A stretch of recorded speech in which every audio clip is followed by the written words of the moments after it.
Okay, gang, we're back.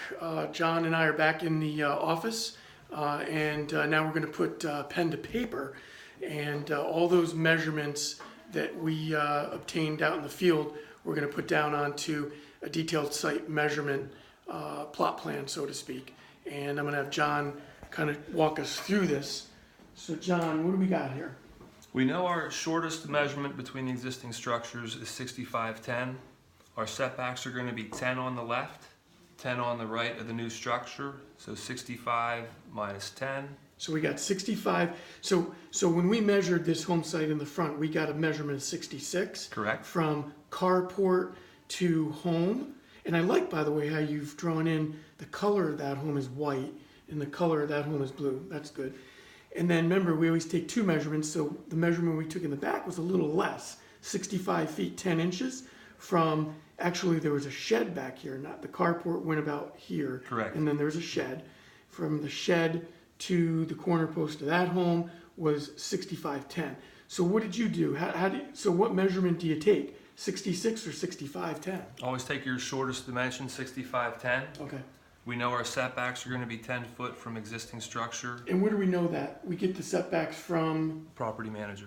Okay, property manager. So clearly in the lease agreement, the fire marshal has said that what is it again? Structure to home is 10 feet. Correct. That would be your carport, shed, any type of a raised lanai, raised screen room. Perfect. Okay. And then we have another measurement.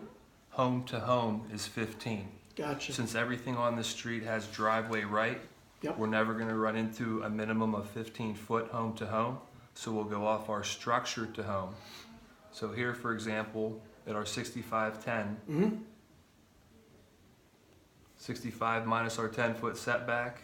So you're just rounding down to 65. Okay. Correct. Make it easy for yourself. On this side, we'll have another carport to existing structure, so that's minus another 10 feet. That is 45.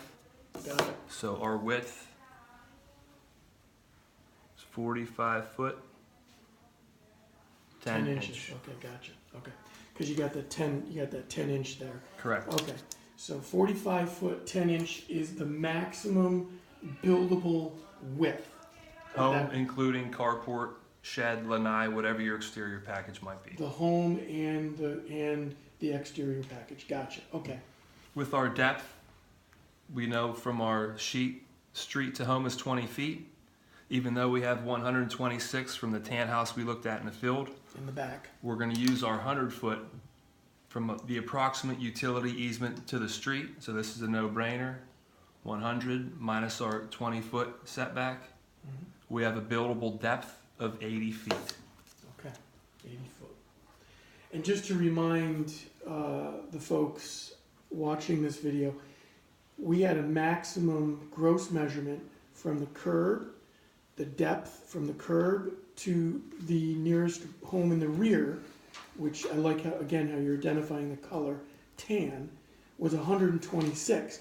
But then you noted we've got trunk line utilities that run in the back of these homes, and it's ideal not to cover those up with a structure. Correct. I mean, we can if we had to, and in some locations, like in California, we don't have that luxury to avoid that. I mean, we need every inch of space we can get, but it's ideal if we can stay off of those, to stay off of those.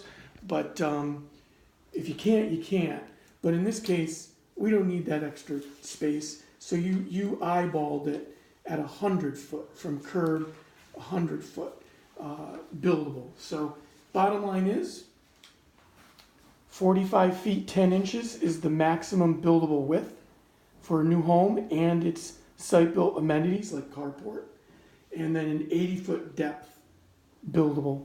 Those are the net calculations. Correct. And what we'll do now, once we have this information, we'll take it to the manager and the manager or the sales team, and then they'll let us know what they want to fill this void with.